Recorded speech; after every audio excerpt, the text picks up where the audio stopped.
Clayton Buchanan, if you be. Oh.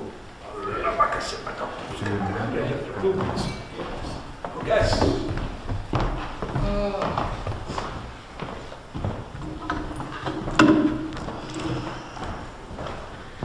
It's a pleasure being here in front of everyone. And the piece I didn't really decide to read until I came in here and I saw these incredibly beautiful works, the diversity of them, and they all represent, in essence, the history,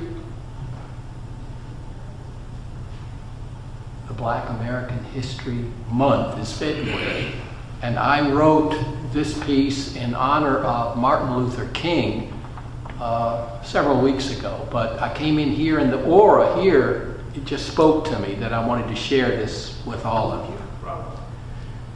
It's entitled Martin Luther King and Jr. Angry responses to human diversities often leads to violent reactions. This bad vibe dislike enhances further a lesser chance of working together in solving humanity's future. Martin Luther King's outreach to halt segregation was not of anger, but was for coming together, sharing differences, and walking away with a loving start to long overdue camaraderie. An achievement of the human spirit accepting one another. The hateful reaction to this outreach was his horrific assassination by a white supremacist. He deserves so much more in continuing his goodness of soul. We, the people of this country, never will forget what happened that day. An act of unheard of injustice underscores so the dire need for equalization ongoing this very day. Quotes from Martin Luther King. Darkness cannot drive out darkness. Only light can do that. Hate cannot drive out hate. Only love can do that. Love is the only force capable of transforming an enemy into a friend. I visited Mom and Dad in Memphis, Tennessee this black April 4th day, 1968, when it happened. I remember still watching that news when, with a sudden news break, this horrific announcement online came. Dumbfounded we were, not wanting to believe this reality of horrors had occurred here. Growing up in the South, I did. White supremacy was there, not of my family, but community segregation was ongoing as reality. Introduced I was to this supremacy monstrosity at age 12 in the small town of Wilson, Arkansas. My friends and I together would play. Junior, a gracious African-American soul, was one of those dearest ones loved by us all. His mom and he lived in a small house on an alley between major streets. Many times his mom would invite us in for cookies. That morning we waited for Junior to play, and late he was, and had a sad look whenever he came that day. He said, "I can't play with you anymore." His mom had told him playing with us was no longer safe. Afraid she was that the white supremacist group of our area would punish her son, or worse, for playing with white children. It had happened before. On rare occasion, we would briefly see, but never spoke to Junior ever again. Never have I forgotten that tragedy nor the sad look on Junior's face those 64 years ago. Martin Luther King's magical words to this day reach out still to those heights of higher hopes. We all have benefited so from his shortened life of devotion. May his words and he live on forever.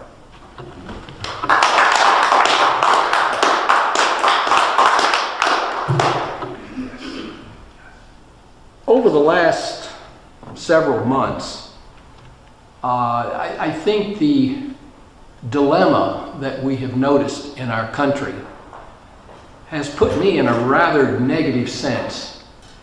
And over the last week or two, I've wanted to force myself out of that and think about the goodness that is here and the potential of it going even further. And this piece is entitled Our Place of Peace. The wonder of visual imagery is out there, to be seen and so sanctified for what it is, the flowing fauna found in spaces everywhere, within, under, and above our longing lives. Can we not see to honor the heights warranted for survival, for the justification of full freedom, and joining together in this our place of peace? All or nothing is not the choice we should have to make in the moment of immediacy. Visiting our own and others, getting to know, reaching out for friendship should not be an elitist expansion of our country and our planet. Friendship is the founding father of freedom. Love follows freedom's growth, gaining ground to heights higher up those hills of life. Skiing down the slippery slopes of mountaintops to the magnificent, poignant plateaus of happiness I want to do. Learning swift, swaggering turns to avoid catastrophic collisions, I openly accept. I have seen phenomenal photographs of our America, the emotional beauty recognized repeatedly in association with faithful families living here. A national necessity for coming together and kissing those kindred lips of life-loving differences. I have yet to travel throughout this country, but do I must. I feel forlorn hunger dwelling deeper as the days of missed opportunities will futuristically drift me into a diabolical distaste of loss.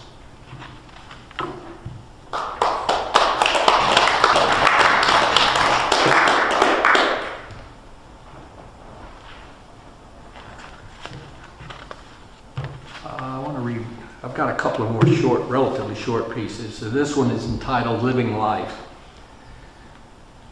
The loveliness of life far surpasses the ugliness of hate, war, radicalism, egomania, money-mongering, and above all else, the failure to love thy neighbor. We of the world deserve better. We of the world are our only saving grace. Wars of old, wars of now, wars of the future, coupled with political greed, are the explosive end of mankind. Peace is much harder to achieve than war, whether of countries, of cities, of neighborhoods, of next-door neighbors. Reaching out, coming together, sharing diverse thoughts, even radically different from our own, and realizing that those thoughts will broaden our inner selves, letting us all expand to that wonderful world of acceptance and extended creativity. Learning from history should not only be the duplication of past happenings, but going beyond into the vast unknown universe of potential peace, love, and the how to achieve. We place our young children in safety car seats for their protection, but send them years later off to war, regrettably knowing many will not return to the full life they so righteously deserve. Their gracious commitment to our country tells us all of their heightened devotion. There has to be a better way. Remember Dwight Eisenhower's strong statement, one of which this is: beware of the military-industrial complex. Let us come together, join hands, and live the wondrous life we have been given. There will be rough roads to navigate, but on humanity will climb to greater heights. It's up to you and me to set us free.